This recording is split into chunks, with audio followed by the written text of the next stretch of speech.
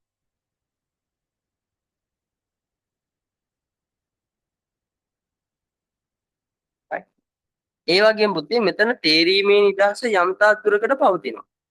නේද? පාරිභෝගිකයා තුළ තේරීමේ නිදහස වෙළඳපොළ ආර්ථිකයක් තරම් 100%ක් නැති වෙන්න පුළුවන්. හැබැයි යම් ප්‍රමාණයක් තියෙනවා. විධානගත ආර්ථික තේරීම නැහැනේ. නේ? අපේ වගේ රටක අපිට ඇත්තටම නේ ලොකු ප්‍රමාණයක් තියෙනවා තේරීමේ නිදහස. එන වෙළඳපොළ යම් තාක් දුරකට තරඟකාරීත්වයක් තියෙනවා. අපිට මේ ලක්ෂණය ලියන්න පුළුවන් මෙන්න මෙහෙම. වෙළඳපොළ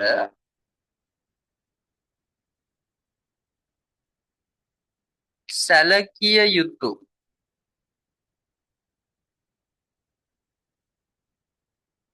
මට්ටමකට වෙළඳපොළ සැලකිය යුතු මට්ටමකට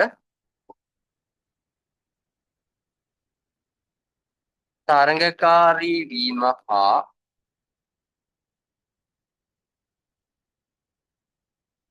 තේරීමේ නිදහසක් පැවතීම. තේරීමේ නිදහසක් පැවතීම. වෙළඳපොළ සැලකිය යුතු මට්ටමකට තරඟකාරී වීම හා තේරීමේ නිදහසක් පැවතීම.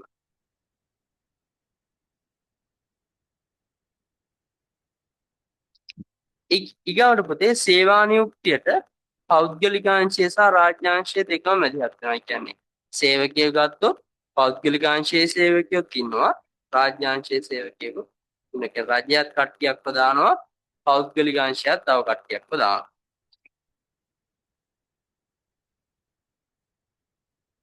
අපි ඔකට කියනවා සේවා නියුක්තිය.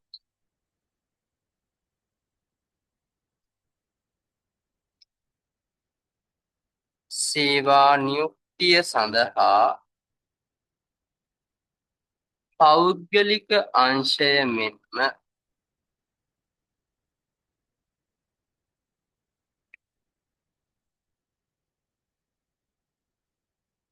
පෞද්ගලිකාංශය මෙන්ම රාජ්‍ය අංශය මැදිහත් වී අංශයද දායක වීම.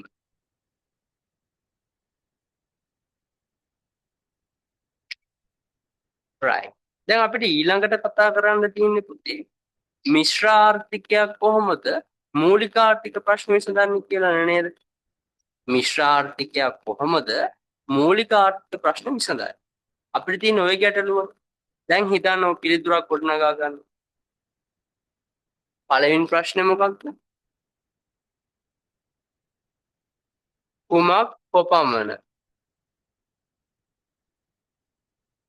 කුමක් කොපමණ නිෂ්පාදනය කරනවා? දැන් වෙළඳපොළ ආර්ථිකය පදනම් කරගත්තේ මොකද්ද? මිල. රාජ්‍යාංශය පදනම් කරගත්තේ මොකද්ද? සමාජ සුබසාධ. එහෙනම් මෙතන කුමක් කොපමණ නිෂ්පාදනය කරනවාද කියන උත්තරේ ගන්න දැන් අංශ දෙකම ඉන්නවනේ පුතේ. එහෙනම් මොකද්ද? ওই දෙකම පදනම් කරලා කුමක් කොපමණ නිපදවාද යන කැටගොරියක් සඳහා පෞද්ගලිකාංශය මිල යාන්ත්‍රණයේ ක්‍රියාකාරීත්වයත් විධානගත ආර්ථිකයෙන් රාජ්‍යාංශය සමාජ සුබ සාධනයක් කටයුතු කරගන්න. පෞද්ගලිකාංශය හදනවා එයාට ප්‍රොෆිට් වෙන සෙට් එක. එයාට වැඩි වශයෙන් ලාභ උපයා ගන්න පුළුවන් කොටසට එයාලා හදනවා. රාජ්‍යාංශය අර පෞද්ගලිකාංශය ඉෂ්ට කරන්නේ නැති කාර්යභාරයන් තියෙනවා. ඒ ටික මැදිහත් වෙන්න කවුද? රජයේ මැදිහත් වෙන්න.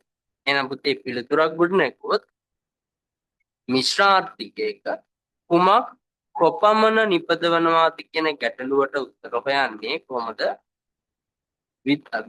පෞද්ගලික අංශය මිල පදනම් කරගනිමින් ඉහළ ලාභයක් ඉපැයිය හැකි. හරිද? ඉහළ ලාභයක් ඉපැයිය හැකි භාණ්ඩ හා සේවා නිෂ්පාදනය කිරීම සඳහා රාජ්‍යාංශය විසින් සමාජ පෞද්ගලිකාංශයට සැපයිය නොහැකි සමාජ සුබ සාධනය පදනම් කරගත් භාණ්ඩ හා සේවා ප්‍රමාණයක්ද වෙළඳපොළට මුදා හරිනු ලබයි. වෙළඳපොළ කියන පෞද්ගලිකාංශයේ ලාභය පදනම් කරගෙන නිෂ්පාදන එළියට දානවා. රාජ්‍යාංශය මොකද කරන්නේ පුතේ? රාජ්‍යාංශය පදනම් කරගන්නවා සමාජ සුසාගරය. එහෙනම් වාගේ උත්තරේ ලියවන්න ඕනේ. අංක 2 කෙසේ නිෂ්පාදනය කරනවා?